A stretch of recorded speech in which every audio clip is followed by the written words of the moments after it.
Today we're discussing 10 ways to fail at retirement. Welcome back to Money Talks. My name is Ken Wink from Summit Financial Consulting. If you'd like more info about what you hear during the show today, give us a call at 586 226 2100 or check us out at the web, www.summitfc.net. While you're at the web, be sure to check out our previous shows on the podcast page. You can also subscribe to us on Apple Music, Amazon Music, or Spotify. So retirement is usually pretty fun, whether you're going on trips or trying to golf 100 rounds of golf in a summer, or just enjoying some extra time with the grandkids. This is what you worked your whole life for. So, but what if you mess it up? That's not cool. So we want to try to avoid that. Today, we're going to be talking about 10 ways that you can fail at retirement. But before we jump into this super uplifting topic, let me introduce my co-host, Tony Shore. Tony, I did not wear enough sunscreen this July 4th weekend at the beach, so I'm taking very painful showers right now. Did you have any fails this weekend? Those? That was your fail, huh? You didn't wear enough sunscreen. Is that it? That was the only fail. Oh, wow. Let's see here. I ended up having to move a love seat down to Winona, Minnesota from the Twin Cities for my daughter, which took all day Sunday, most of the day. And that was not planned. So that I view that as a fail. A waste of a Sunday. No, it was good to help her out. It's a nice drive along the river. Anyway, no, I had a good time. We grilled, got to see my kids. I went to a concert, an outdoor concert at something called the Taste of Minnesota. It was in Minneapolis. They shut down these streets, and I got free VIP tickets. So I was in a VIP area with free food and drinks and nice air-conditioned restrooms, and it was just glad you got the VIP treatment you deserve. Yeah, and side stage there, and it was Cheap Trick and Joan Jett and the Blackhearts, and it was a great concert. Took my son, a friend of mine, got 2 free VIP tickets and invited me, so I took my son, and we had a great time. That was Saturday night. Had a great 4th weekend. Always fun to see family. My favorite holiday, because I can eat both a burger and a brat, and nobody's gonna say a word. No judgment. But that's great. But now you can, there's something disturbing. And unfortunately for our viewers that watch the show on YouTube, and if you're listening to the show, go to the YouTube and look up Money Talks with Summit Financial or Money Talks with Ken Wink, and look at this video. Because you'll see something very disturbing. I don't know if you want to look at the video, but Ken did go to the beach for the 4th, and we have photographic evidence of Ken in what's called a romper with American flags all over it. So I'm showing that on the screen for our listeners out there who are listening to the podcast or the show. It's a disturbing image. I'm just going to say that it's Ken on the beach with his cousin, and they're both wearing these romper things. Ken, that's not a good look for you. I'm just going to come right out and say it. Yeah, it's pretty bad. I don't know how else to put this, but you are a brave man. That's very patriotic. It looks like you got some sun. And now talk to us about who you're with here. So that's my cousin Kyle. He retired from the military a few years ago, and he's been sporting that overall romper outfit for a few years. And my wife just felt like, he was lonely. He needed some companionship wearing patriotic gear. But one of the things that stands out is that he's wearing a Cincinnati Reds jersey underneath. That was a new thing this year. Okay. And everyone was really curious why. And he gave me permission to share it. The reason he was wearing that is because he was at a Cincinnati Reds game the day he accomplished one of the most patriotic acts in history, which was completing the 999 at a baseball game. Have you ever heard of that, Tony? I've heard of it. Refresh my memory and our listeners' memory. What is that? Yeah, Kyle has many talents, but competitive eating, I didn't know was one of them. So he managed to eat 9 hot dogs and drink 9 12-ounce beers within the 9 innings of the baseball game and lived to And tell that's the a story. point of and that's a point of pride for him, Yeah, or he said, "You know what? I think it's the most American thing I've ever done." So he figured well, now that's on the 4th of July. unfortunately, that could be true. That could be true. But, and that's why we live in the greatest country on earth. That's why we can honestly say, "Yes, this is the greatest country." Where else can you do that? I mean, come on. That's awesome. And get the respect and admiration of your peers and And maybe some disgust, but some disgust, yeah. Oh my goodness, that's crazy, the 999. That's right. I now it's coming back to me. I have heard somebody talk about that. I wouldn't even attempt it because I don't like to throw up, but, but I'm just leaving that picture up there so it's really ingrained in our viewers' memories, oh of gosh. you. You're on the left there in a I just that is a look, and, your wife is to be applauded. I love her not only getting that for you, but making you wear it, in public is awesome. It You it was a could weird experience. It is like an elastic waistband. It was very unsettling. I don't I feel I feel like women wear those all the time now, and people kept asking me like, "What are you doing?" I was like, "Am I wearing women's clothing right now? I don't know. I don't think I ever wear this particular outfit." Um, it's a romper. I just, so that is crazy. That is crazy. Well, I've looked at that enough. We're gonna go back to our, normal view here. yeah, don't burn your eyes out. We'll put our overlay back. We just had to see those legs, Ken. Oh gosh. Yeah, those gams. All right. Well, hey, now that we've, really disturbed our listening audience, I wanna get back to this topic you brought up and why you wanna call the show this, why we're talking about this, because how to fail at retirement.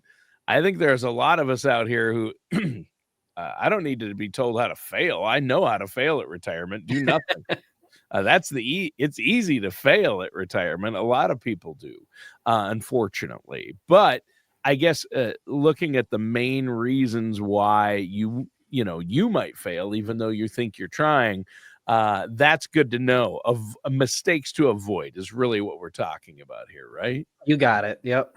Okay. Just making sure because that's a little concerning to me that we're talking ways to fail at retirement, not to help you fail, but to help you succeed. That's our goal, isn't it? Right, yeah, this is do the opposite day. Don't wear your romper to the beach, don't do the 999, and, Yeah. don't follow these 10 mistakes. Right. All right. Well, let's jump into it. Alright, well, the first one is actually a topic that we covered in our show about 2 weeks ago, and that's just underestimating longevity risk. So, if you haven't watched that show or listened to that show, highly encourage you to check it out. Yeah. But just a very short summary is that a lot of people retire and they don't realize just how long retirement can last, and what that really means is just how much it's going to cost. So that's something that we see with a lot of people. I have people come in the office all the time and say, "I got 10 years max," and sometimes they're surprised at how long they actually live, even if they do have some health challenges. So if you're 65 years old today, you got to plan for at least 20 years of retirement. If you want to play it safe, you can plan till age 100. Who knows what medical breakthroughs will occur in the next 20 or 30 years? So there are statistics that are out there that say the number of people that are going to live past age 100 is going to quadruple over the next few decades. Wow. So really long retirements may be in store here for some people. So we want to make sure that we have a game plan in place to handle just inflation. We know the cost of everything's going to go up eventually, healthcare costs, living expenses, uh, possibly long-term care. There's just a lot of stuff that can go on. So you want to make sure that you're planning for it. Well, for sure. And I think that obviously, Ken, this is important. We want to enjoy a long, healthy retirement, right? And it's great as long as you have the money to fund it, but you've got to have the money to fund it. You've got to have that saved up. And the way to make sure you have enough is by working with somebody like yourself, right? Yeah, yeah, absolutely. And, it's just once you retire, you usually don't wanna go back to work. Some people go back to work part-time, but you typically don't wanna go back to work full-time after you retire. So making that decision on when you retire is really, really important. And that's actually, sort of leading up to my next way to not mess up your retirement, and that's just understand sometimes early retirement happens. So sometimes people have a 5-year plan or a 10-year plan, and then all of a sudden it turns into a 2-year plan or a 3-year plan because something changes at work, or you get a new boss, or you've got some health issues that pop up, or maybe you've got a parent that's sick and you have to start taking care of them, buyouts. Like there's just so many things that can happen very quickly and sort of change the game plan. So you just Yeah. make sure that you have a plan B, especially if you're starting to get a feeling that one of these issues might pop up. Yeah. Yeah, plan B is good, but, don't try to go it on your own is what I always say. And again, also, if you're a couple, if you have a spouse, make sure that you're both in on the plan, right? I think that's a mistake a lot of people make is, lack of communication, and retirement, a lot of people don't think about it, but it's like, okay, what if I want to retire at a different time than my spouse? Or what if my goals are different for retirement than my spouse's? You got to work that out, right? Right. Yeah. I know, Tony, you've been married for a long time, I and have. my wife and I, Nicole, have been married for about 15 years now. Yeah. So you and I know better. If you haven't already clearly discussed this with your spouse, you got to make sure that you have that conversation, whether you're married or living with a partner. Yeah. Retirement doesn't just happen to one of you, it happens to both of you. So Yeah. um, Yeah, start and if building you're that married and plan. if you're a man and you have a wife and, you need to communicate about retirement, and that is basically, talking about what you each want and then, do whatever she wants. That's the Ab that's the key absolutely to right. success, right? Yeah, one of the most common things I see is actually like the grandma is like, "I can't wait for us to retire so then we can just watch the grandkids all day." And some grandpas are 100% on board in that. They're totally looking forward to it. And other ones were thinking, "Oh, I thought we were gonna go camping in the RV 6 months out of the year," or, "I really wanna start making delicious salsa from my vegetable garden." There's just all these things that people sorta daydream about when it comes to retirement. And you got to talk Yeah. it over with your spouse and get it all figured out. Yeah, you have to. I mean, that's a bottom line. So what's next? So, just coming up with a game plan for how you are going to fill all those hours. So, sort of within that same vein as the grandparent conversation. Yep. On paper, retirement sounds like an absolute paradise and you can sleep in and go to the beach whenever you want. But the truth is, a lot of people don't think about what they're going to do all day. And my dad used to be a mechanical designer engineer, and his first 100 clients were all engineers. So he's like, and I think you have to have a certain mind frame to be an engineer. And he just kept finding that so many of these engineers, after they retired, they were actually dying. So super great way to ruin retirement is die, obviously. Um, so, that was the thing, is they were just so used to every single day working, working, working, using their mind, feeling useful, I guess. And then once they were retired, they just didn't have anything to fill the time or to use that mental energy. And it just didn't turn out so great. So your life has to have a purpose after you retire. So discussing that with a spouse or life partner, if you're running solo, just figuring out how you're going to how are you going to use all this time every single day. So for me personally, my game plan is to get better at playing the guitar and volunteer for charities and try and help Oh. those that are less fortunate. So as a retiree, make sure you think about this and come up with a game plan ahead of time. So your idea can to help people who are less fortunate is to play guitar for them and sing or perform for them? I would think that would make them even more less fortunate. Yeah. So you're saying they have to listen to you and that somehow helps them? Yeah, no, that is I'm teasing you. don't mix them. I'm razzing you. I think that's a very noble and awesome. Just make sure you practice. Yep, absolutely. At any rate, yeah, that's a good one. And you know what? Uh, you've got to have a plan for retirement, right? I mean, you're going to have all that newfound time. And I think a lot of people think, you mentioned this earlier, they think I'm going to golf every day or I'm going to read books all day, every day, catch up on my reading. In retirement, you might spend 20 or 30 years in retirement and you're going to hit a wall real quick. Even I don't care how much you love golf, that can't be your retirement plan. Books and golf. And I love reading books and I love doing certain things. I love listening to music, but I can't sit in my music room all day listening to albums every day, all day in retirement. I have to have a purpose, a little stronger purpose than that. And so it's good to volunteer, get involved with things. And then a lot of people I know end up busier, that they say, I'm busier, I have more going on than I was during my working years. It Yeah, seems definitely. like I have less free time. So that's, and I get a kick out of that too. But the key is to keep going. My grandfather lived to 101. He was active. Wow. He was active through his 100th year, right? He was still out camping months before he passed.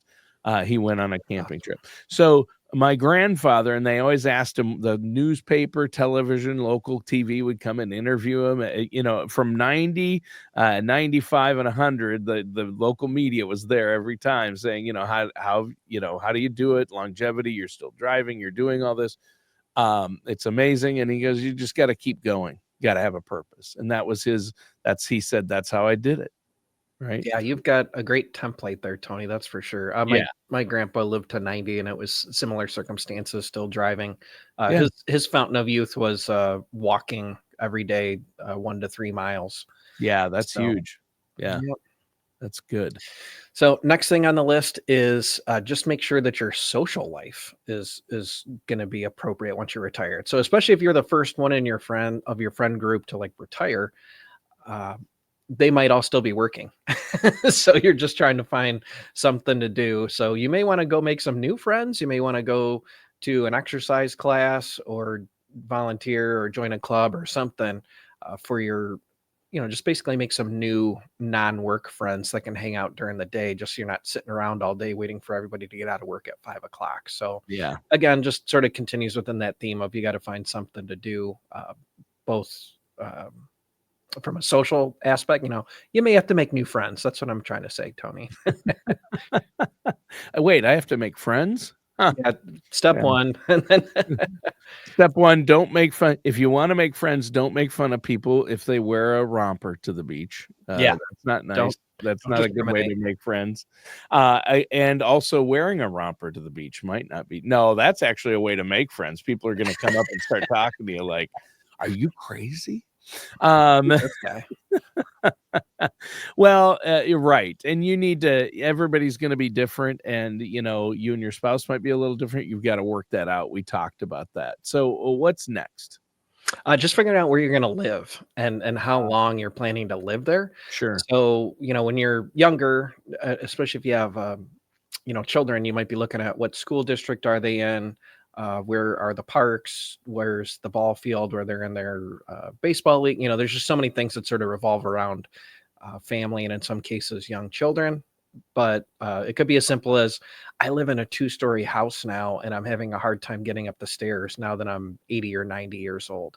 So coming up with a game plan of where you're going to live, how long you're going to live there is a really big consideration. So, are Yeah. you going to downsize?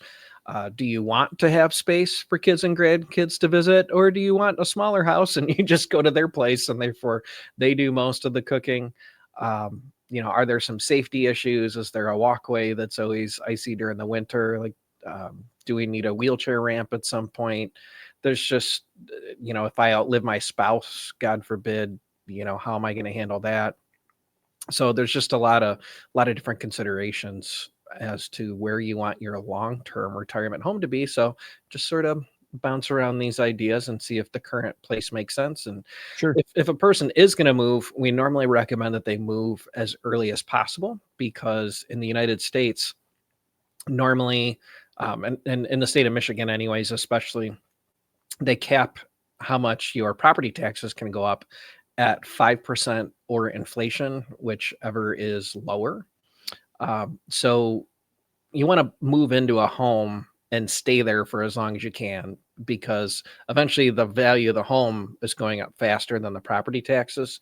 So a lot of times people move into a home and say, oh, the property taxes are X, but then a year after they move in, property taxes can double, in some cases even triple, Yep. because now it's getting indexed to what you actually bought the home for. So that's a unpleasant surprise for some people. So it makes sense to do it as young as you can, so that as an appreciation happens, your property taxes are lower. Yeah.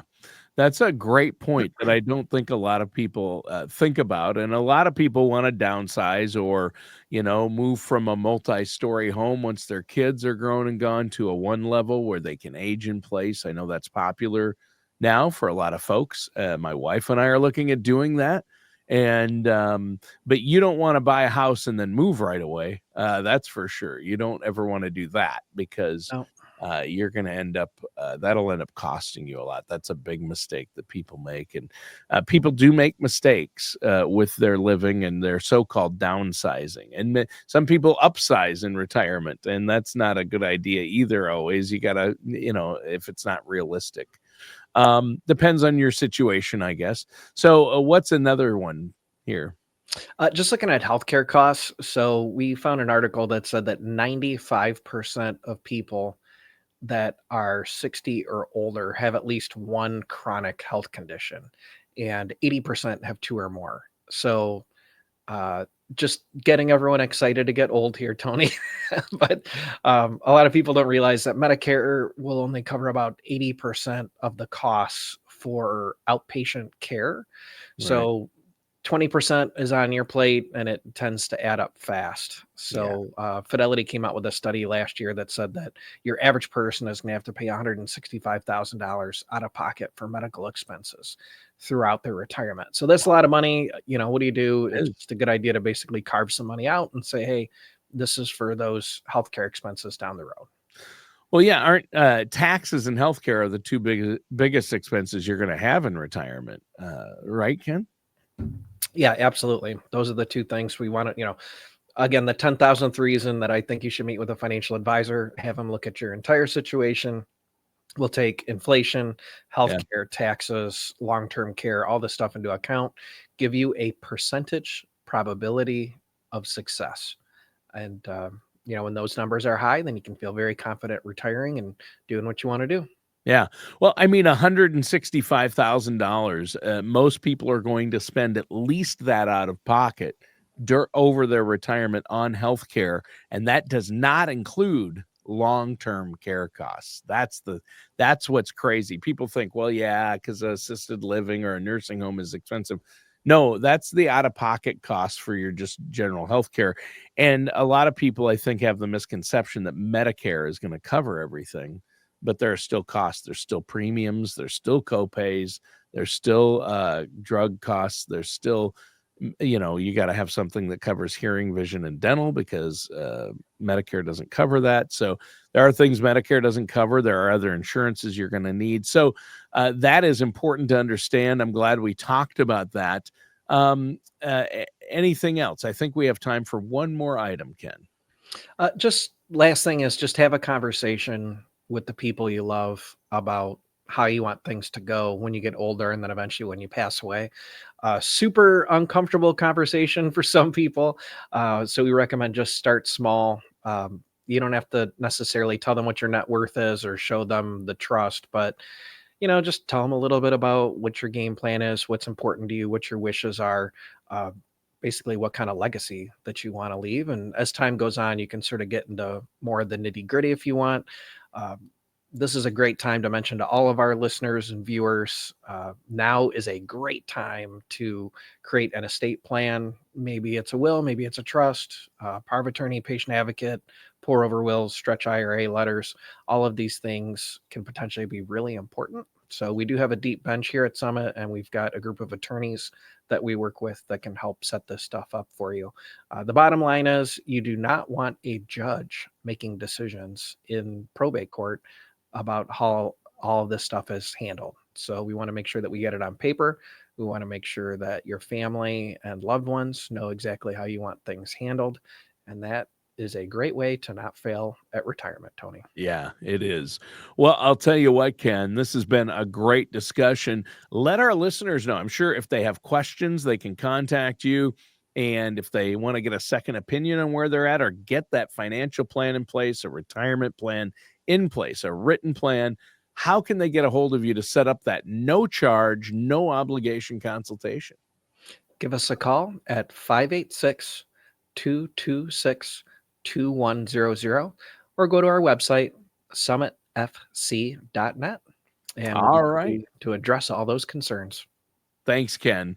Thanks, Ken. And listeners, and especially for our viewers, head on out to that beach. And we're going to leave you with that picture of Ken. I think that's fantastic. And that does it for today's episode of Money Talks with our host, Ken Wink. I just can't stop laughing at that picture, Ken.